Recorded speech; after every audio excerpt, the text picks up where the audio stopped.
The members of the International Space Station crew all believe that their 6-month mission is an important part of the work that's needed to help human beings continue to explore well beyond their home planet. Pavel Vinogradov was born in the far eastern Russian town of Magadan and grew up in the even farther eastern town of Vynodir, just 500 miles across the Bering Sea from Nome, Alaska. If you have been to Alaska, then it's pretty much the same. The nature is just fantastic. Of course, the climate is very harsh, 8 months of winter, lots of snow and ice, but I love it. I enjoy it. After a childhood spent dreaming of becoming a pilot, Vinogradov left Vynodir after high school for the Moscow Aviation Institute.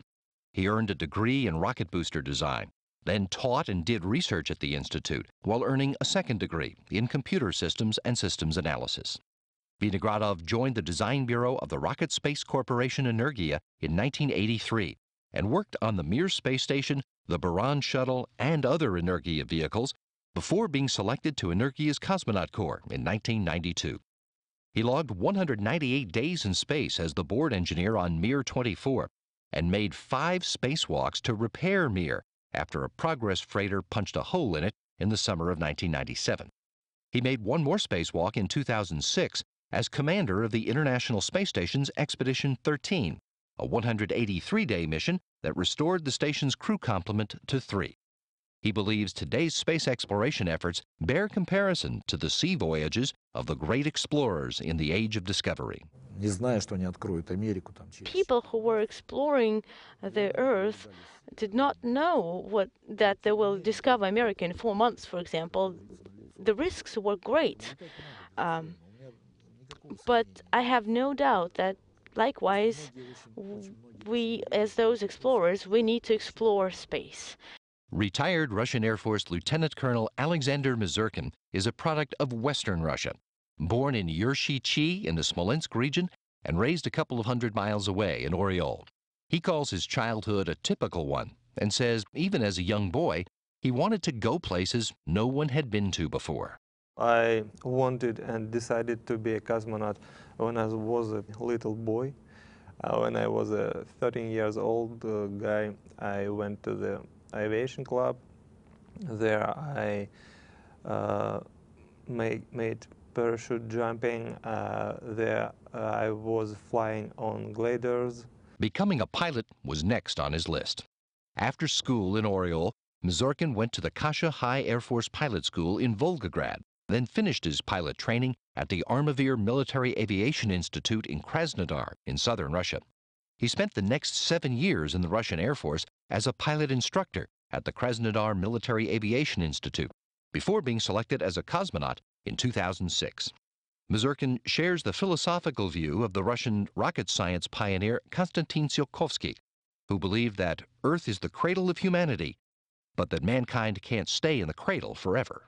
He was positive that we are going to the space and we will live in in other worlds, in other different places, and the time will come in for this, I'm sure. That is why I think we should do this job. U.S. Navy Commander Chris Cassidy is a native of Salem, Massachusetts, who grew up in York, Maine, on the Atlantic coast. He was aware of the space program as a young boy, but admits he wasn't particularly interested. I was just like every other boy. I mowed lawns, had a couple odd jobs in restaurants and things in the summertime, but that was all to really pay my gas to drive to the basketball court. Cassidy left York after high school, first for a year at the Naval Academy Prep School, and then on to Annapolis, where he earned a bachelor's in mathematics. Next stop was San Diego to begin training in special operations as a Navy SEAL. After 4 years stationed in Virginia, he earned a master's in ocean engineering at MIT. And about that time, he became aware of a fellow Navy SEAL who'd had a similar career arc to his, astronaut Bill Shepard. So one day I actually met him or called him, and he gave me some great information, and I thought, you know what, that sounds really like a really fun job. I think I'd like to do that. So I was probably 26 or 27 when the idea first popped into my head. Cassidy applied, but didn't get the call from NASA. The next year, just weeks after September 11th, the SEAL platoon he commanded did get the call, and he was deployed to the Afghanistan region before the 1st of October. He returned home to another posting in Virginia, and he was selected for the astronaut program in 2004, just days after coming home from a second deployment to Afghanistan. Cassidy made 3 spacewalks on his first trip to the International Space Station on the 2009 Space Shuttle mission that delivered the components to complete construction of the Kibo Laboratory Complex. He's enthusiastic about his part in laying the groundwork for some future generation of Earthlings to fulfill their destiny to find a new home in space. But there'll be a time when there'll be people living on other planets. And it's the work, the hard work that we're doing right now, all of us across the globe, that are going to set the stage for that type of environment. Just like Christopher Columbus set sail one day across the ocean. And thanks to those great explorers, we live the life that we do today. Fyodor Yurchikhin was born and raised in the Black Sea port city of Batumi in Soviet Georgia, growing up in a time and place where all the children wanted to be cosmonauts, where the winners of kids' games were called Gagarins. Yurchikhin wanted to be a part of that life, even if he couldn't be a dashing test pilot. What reason I understood maybe in this time, then it's maybe in my health, it's not enough to be a cosmonaut, but what is more important for me, be a pilot or be an engineer in space program. Of course, the space program, it was too important for me. So after high school, Yurchikhin went to the Moscow Aviation Institute, earned a bachelor's degree in mechanical engineering, specializing in aerospace vehicles, and went straight to work for the Rocket Space Corporation Energia as an engineer. He worked as a flight controller, and when he became lead engineer for the Mir shuttle program, he spent time at NASA's Johnson Space Center supporting that effort. Yurchikhin was selected as an Energia cosmonaut in 1997 and earned a Ph.D. in economics at Moscow Service State University while preparing for his first spaceflight. He was a member of the STS-112 crew that delivered a piece of the station's starboard truss during Expedition 5 in 2002. He returned 5 years later on a Soyuz spacecraft as commander of Expedition 15 and made 3 spacewalks, and followed that with 2 more EVAs as a station flight engineer on Expeditions 24 and 25 in 2010. He believes the station program is paying off in the things we're learning while making the effort, from improving the spacecraft themselves to the tools we develop. But the first big, exactly great sensor for digital camera, it was factored for this program. And now it's usual for everybody. It's usual for my daughters. It's usual for young boys and girls. I know my profession, it's very important for human. Why I am on this road. Italian Air Force Major Luca Parmitano is from Sicily, born in Paterno and raised in Catania in the shadow of Mount Etna.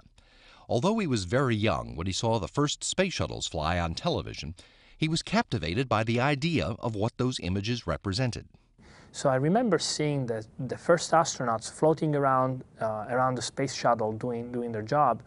And I think that even in a kid, as small as I was, I just thought that must be the greatest job in the world to be able to do those things and call it a living. So since then, I had this dream of becoming an astronaut. Parmitano won a scholarship to spend a year of high school in Southern California. In that year in America, he not only intensified his desire to be a pilot by living with a host family in which the father was a marine navigator, but he met the girl who years later would become his wife. Back in Italy, Parmitano earned a bachelor's degree in political sciences at the University of Naples and graduated from Italy's Air Force Academy. Then completed his basic training at the Euro-NATO Joint Jet Pilot Training Program at Shepherd Air Force Base in Texas. After 6 years with a fighter squadron in Italy, he was sent to France to train as a test pilot and earned a master's in experimental flight test engineering at the Superior Institute of Aeronautics and Space in Toulouse in 2009, the same year he was selected for astronaut training by the European Space Agency. Now he's making his childhood dream a reality and fulfilling a desire to push the boundaries of human knowledge. That's who we are. That's what makes us humans. That is what makes us different from the rest of the animal kingdom. And if we don't follow our nature of being explorators, of being thinkers, then we are denying a part of ourselves that is incredibly important. Dr. Karen Nyberg was part of a big family growing up in the tiny town of Vining, Minnesota. And from the time she was a very young girl, she knew she wanted to be an astronaut, although she doesn't know why. She learned some solitary pursuits as a little girl. I've been sewing. My mom taught me to sew when I was probably 5 or 6 years old. I've been drawing since I was also that age. I would never sit in front of the television just sitting there watching TV. I always had a piece of paper and a pencil and was drawing or doodling or doing something. But she took advantage of being in a small town to join more school activities than most kids in big city schools join. I was on the basketball team, the volleyball team, the track team. I took stats for the baseball team. I was in the choir. I was in the band. I was in the drama club. I was able to participate in all of them, learn to be a team member. She went to the University of North Dakota to study engineering and learned about a program that lets students work at NASA's Johnson Space Center in Houston. Nyberg worked as a co-op in Houston while finishing her bachelor's in mechanical engineering in Grand Forks and while starting her graduate work at the University of Texas at Austin. After she finished a master's and a doctorate in mechanical engineering in Austin, she returned to JSC, working full-time in the Crew and Thermal Systems Division for 2 years before she was picked for the astronaut program in 2000, where she met her future husband, fellow astronaut candidate Doug Hurley. Nyberg was part of the STS-124 space shuttle crew that delivered the Kibo laboratory module and Japanese robotic arm to the International Space Station in 2008 and was the first person to ever operate the shuttle robotic arm, the main station arm, and the Japanese arm. She's confident this mission will appeal to the adventure seeker in today's kids. I think a lot of it is based just on human nature, that we are all very curious people. Human beings like challenges, and this is an ultimate challenge